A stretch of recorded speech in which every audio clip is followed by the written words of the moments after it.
Hola, ¿qué tal? ¿Cómo estás? Gracias por entrar al canal. El día de hoy vamos a continuar con la revisión de la enfermedad de tipo Alzheimer, ¿sí? Esta vez profundizando en cada uno de sus estadios. Como sabemos, son tres los estadios por los cuales pasa el paciente: la etapa temprana, la etapa intermedia y la etapa final. Detallemos entonces brevemente cada una de ellas.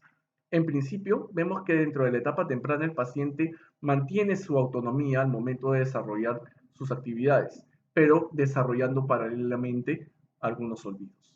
Aquí vemos que los familiares notan esas dificultades. De hecho, la familia es la primera en notar cuando la enfermedad está apareciendo, porque antes hacía cosas que antes no hacía, o dejó de hacer las cosas que anteriormente hacía de manera progresiva. Luego, vemos que hay problemas para encontrar palabras y nombres correctos, ¿sí? El tema de la nominación, del darle nombre a las cosas, es uno de los principales problemas más característicos de esta etapa. Luego vemos que hay dificultad para recordar nombres y lugares nuevos, ¿sí? La memoria a corto plazo empieza a afectarse de manera muy significativa, ¿sí? Cuando hablo de significativo hablamos de lo notorio, en este caso sería muy notorio. Luego vemos que hay dificultad para realizar tareas en entornos sociales. La capacidad o las habilidades sociales empiezan a afectarse ya de manera, como en el caso anterior, notoria. Vemos que también hay dificultades para recordar algo que acaba de leer, un periódico, una noticia importante, a los 20 minutos, 30 minutos, tiene dificultades para poderla recordar. También es otro aspecto importante a tomarlo como criterio característica dentro de la etapa inicial. Luego, vemos que hay dificultad para conservar objetos valiosos. ¿Por qué digo esto como, o tomo esto como un indicador dentro de la etapa temprana? Porque por lógica, cuando a mí me interesa algo, lo cuido, ¿sí? No se me pierde. Es muy difícil que se me pierda algo que significa mucho para mí, lo que no ocurre en la etapa inicial. Entonces, vemos que hablamos de no solamente aspectos sociales, sino también motivacionales. Finalmente, vemos que aquí hay un gran problema para poder organizar o planificar. Recordemos que la organización, la planificación y el desarrollo de estrategias corresponden a procesamiento de información. Lóbulo frontal, segunda unidad, ¿correcto? Que es la que se encarga principalmente de procesar para poder llevarnos a la tercera unidad, que es la programación y verificación del orden. Una vez entonces vista la etapa temprana, vamos a ver rápidamente la etapa intermedia. Es un poquito más larga de abordar, ¿sí? En principio, ¿no? Como hemos dicho, suele ser la etapa más prolongada. De aquí es donde aparece no solamente el dolor del paciente, sino el dolor de los familiares. Hay dificultades para realizar tareas en cuanto al tema de detalles, ¿sí? Recordar o realizar tareas con detalles tienen una dificultad notoria, más notoria que en la etapa anterior, ¿sí? La etapa temprana. Luego vemos que hay dificultades para poder recordar, ya con mayor profundidad, más que en la anterior. Recordemos que no son descartables las etapas, son acumulativas. Y en este punto, ¿no? Vemos que olvida eventos o información de la vida personal, que curiosamente se ve compensada con lo otro. Hay dificultad para poder recordar direcciones, nombres de personas, pero pueden recordar aspectos significativos de su pasado. Entonces, la memoria a corto plazo aquí está muchísimo más alterada, muchísimo más afectada por el deterioro cognitivo. Luego, hay confusión sobre la ubicación, como ya lo hemos dicho, ¿sí? Fechas actuales, lugares familiares, sitios que normalmente iba a desarrollar sus actividades de manera adecuada, de manera cotidiana, vamos a llamarlo, ¿no? Entonces aquí vemos que no solamente se afecta el recuerdo, sino también se afecta el sistema de costumbres, el sistema de vida. Importante también considerar todo ello. Definitivamente el control de esfínteres, la necesidad de ir al baño, ¿sí? Empieza a orinarse y empieza de pronto a defecar en lugares no apropiados, ¿sí? Aquí es importante ver la atención que tiene de sí mismo de manera involutiva. Es decir, aquí vemos que el paciente ya tiene necesidad de que lo lleven al baño. O en todo caso que lo lleven al aseo porque él ya pierde esa capacidad, pierde esa habilidad. Recordemos que este ser involutivo empieza de pronto a afectar su independencia. Aquí está de pronto manifestado. Luego, hay cambios en los patrones de sueño. Deja de dormir de pronto en la noche y empieza a dormir durante el día.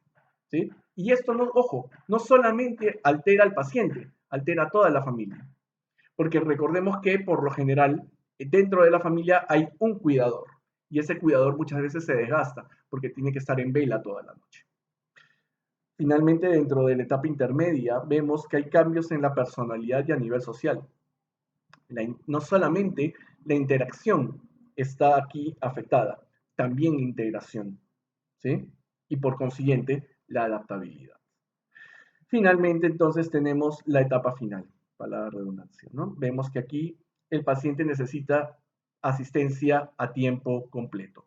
Ya sus actividades para la vida diaria están totalmente afectadas. Es necesario aquí la asistencia de personal entrenado, dado que requiere otros protocolos, otras actividades para mantener sus funciones vitales. Empieza a perder la noción de experiencias recientes o de los hechos que lo rodean. ¿Sí? El simple hecho de reconocer de pronto familiares o reconocer experiencias que antes reconocía, constituye algo muy duro para los familiares. ¿Sí? Porque el hecho de que de pronto una mamá, una abuelita, una tía, un tío y demás pierdan la noción de quién era ella o él o la identificación de ese familiar, es muy duro para el familiar. Experimentar cambios en las capacidades físicas, ¿sí? Definitivamente la habilidad motora está aquí definitivamente afectada, para la redundancia. Hay dificultad para comunicarse. De hecho, hay algunos casos en donde ya aquí el paciente pierde la capacidad para poder comunicarse. Cambia la elocuencia que tenía anteriormente por un mutismo, no selectivo, absoluto. Hay que tomar en cuenta eso porque es fundamental dentro de las recomendaciones que a continuación se les va a presentar. Finalmente, se vuelven más vulnerables a infecciones. Recordemos esto. Aquí, el desarrollo del deterioro cognitivo, aunque parezca contradictorio, pero es así, ¿sí? Usar la palabra desarrollo con deterioro es un contraste, pero es necesario. ¿Por qué? Porque el deterioro cognitivo, cuando empieza a aparecer, no solamente afecta a nivel cognitivo, sino afecta a nivel inmunológico, ¿sí? Empieza a involucionar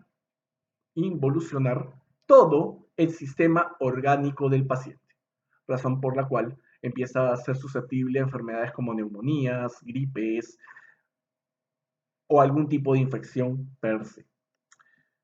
Una vez visto esto, entonces, ¿qué hay que hacer para poder llevar de la manera más eficaz, fluida, sana, ¿sí? O hacer en todo caso más llevadera la enfermedad en sus estadios? En principio, ¿no? El diagnóstico precoz. Un diagnóstico precoz ayuda a vivir con la enfermedad y a hacer planes a futuro. Recordemos que la planificación ayuda mucho para poder saber qué hacer, ¿sí? Porque el saber qué hacer ayuda a mantener la sensación de control y por consiguiente a reducir mis niveles de ansiedad, ¿sí?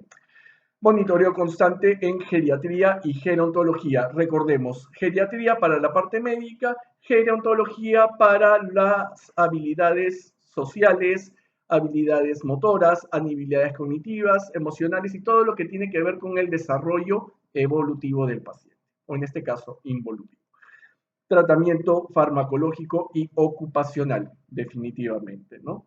Lo farmacológico complementario o de manera complementada con la función ocupacional. Recordemos que el mejor medicamento es la funcionalidad, mantenerse ocupado, ¿sí? Las tareas concretas, obviamente las tareas empiezan a darse cuando estamos en la etapa inicial. No vamos a pedirle a un paciente dependiente que realice actividades, porque obviamente no las puede hacer. Y finalmente, el entrenamiento de familiares y cuidadores.